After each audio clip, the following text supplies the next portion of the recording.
Hello, this is Ashee from Crafting with Ashee and welcome to this video. I've got this cute little box to share with you today.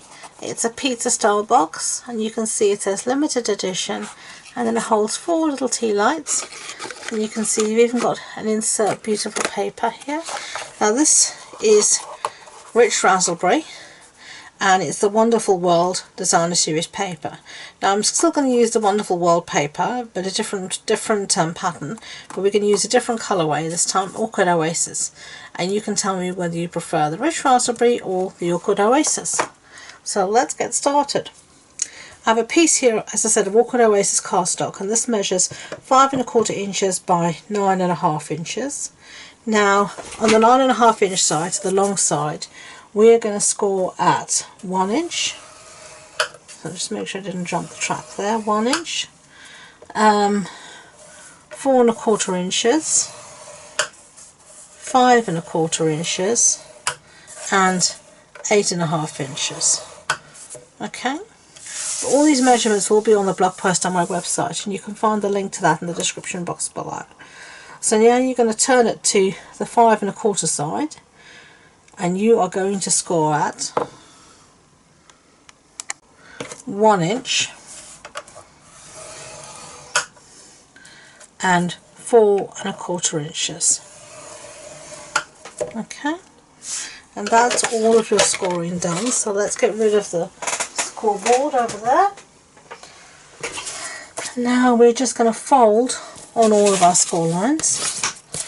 I'm just going to use my bone folder, one of my most well used favourite tools in my craft room. Okay, so where we folded on all the score lines and burnished them, now in horizontal landscape mode here, we are going to cut up each of these score lines. There should be 4, 1, 2, 3, 4, up to the 1 inch score line. So let me show you. You're going to cut up to the score line, up to the score line. Sorry, you can hear the cathedral. I've got the window open. I do live in North Lincoln, very close to the cathedral, so you will hear it. I love hearing the cathedral, but there you go. Now you're just going to take out a little tiny mitre cut, an angle, just like that, out of each of these little tabs, these tiny little 1 inch square tabs.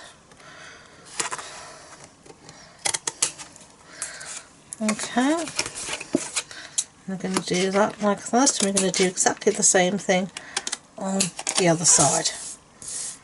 So that's what we should have so far. We've released all these small little tabs, and you can see they've all been just cut at a little angle. So now it's time to put some Designer Series paper on, and our box is going to fold over just like that. So I'm going to put some Designer Series paper on this rectangle here. At this point it doesn't matter which rectangle you put it on, but it will in a minute. So I'm just going to put it there. I'm going to take some glue, and it's much easier to put this on before you make your box.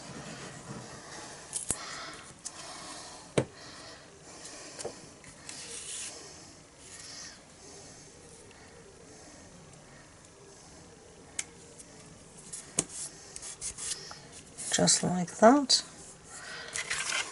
and then it's going to come over the top here, so I'm going to want some paper inside as well, which is here.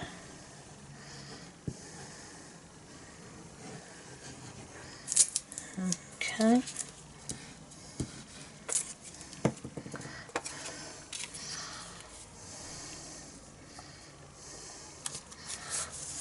so if you consider that's the way your box is going to fold over, that's what we've got so far. Now this piece, it has paper on the top. We're going to want to put a small piece here, here, here, and here, all the way surrounding it, and I've got those pieces here. And as I said, all these measurements will be on the blog post, so do check that out. And there'll also be a template for you there as well.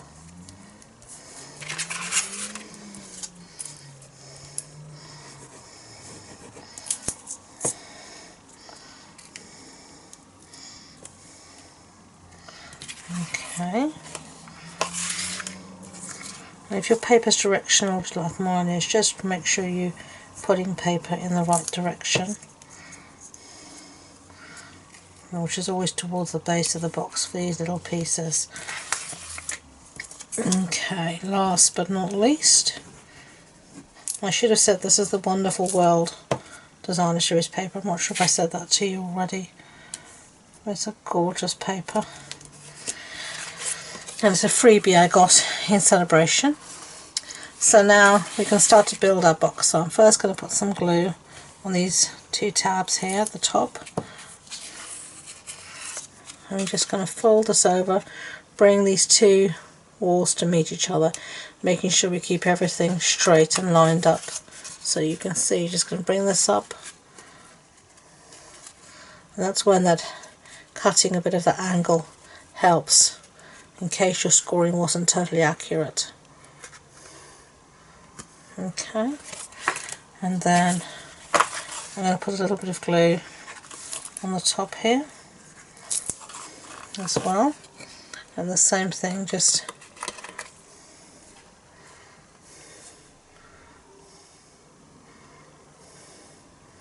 I'm just going to pull these in like this.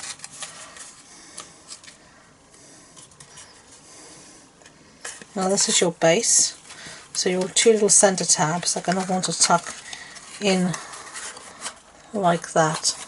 You see? They're going to want to come in here. So glue again.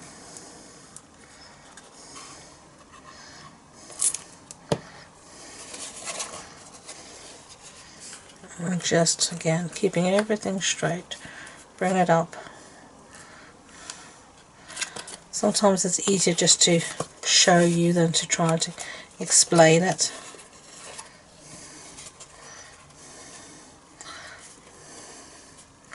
And just try and keep everything as lined up as you possibly can. Okay, and then this is just going to fit over the top, just like that. Okay, so let's set that aside for now and do some stamping. Scrap piece of basic white. Here I've got the stamp set limited edition, and we're going to use this one here that says limited edition. But it does have the Stampin' Up logo at the bottom, which I don't want on my box. So I'm just going to use here a piece of post-it note tape. You can use a piece of masking tape, masking paper. We have masking paper now, and I'm just going to mask off the sentiment, as you can see, at the bottom like that. Then I'm going to bring in my Awkward Oasis ink, and I'm going to stamp up my sentiment, take away my mask, and then just down, hold it, and there we go. Okay, don't put your fingers in the ink pad, which I just tried to do. It's not a good thing. Okay, now I'm going to use my punches. You can use your circle layering dies. I love my punches, and I know they're retired, but I can't stop using them. I'm going to use circle punch here, and this one is 1 3/4 inches, and I'm going to punch out a piece of Awkward Oasis, and then I'm going to use a 1 3/8 circle punch and just punch out my sentiment. This is why I love punches. It makes things so easy. I really do miss my circle punches being in the catalogue. And now you're just going to put one on top of the other. So let's do that.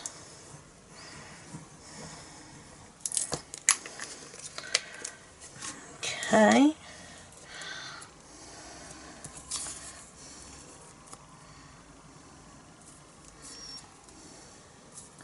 Just like that. Now make sure we know where our box opens. It opens from this side, so we have things lined up properly. And we're going to put our sentiment there. So let's put some handy dandy glue dots, dimensionals on here. Make sure this doesn't pop off anywhere.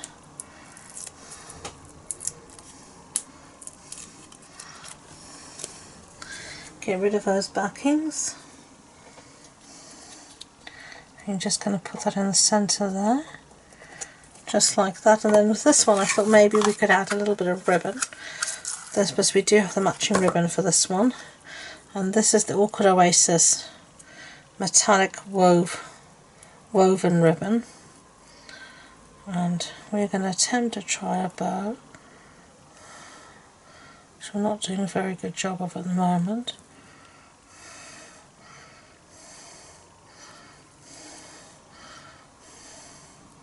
Just want a small bow, but not always the easiest.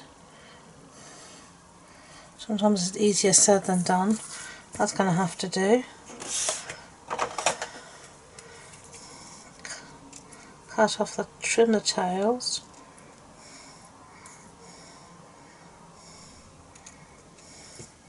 Okay, now we are going to use some glue dots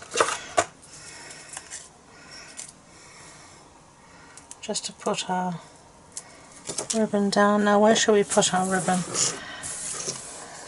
I'm going to put it where I normally put ribbon. I always like it in the top left hand corner for some reason.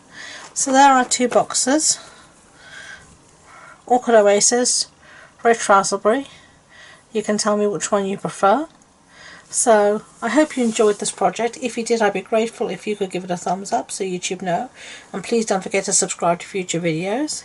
If you want any more information about the projects, the supply list, measurements, etc., it's all on the blog post on my website, and the links to that and all my social media links are in the description box below. That includes a link to my Facebook group where I host a monthly online card club, and actually this was one of the projects we made recently in card club.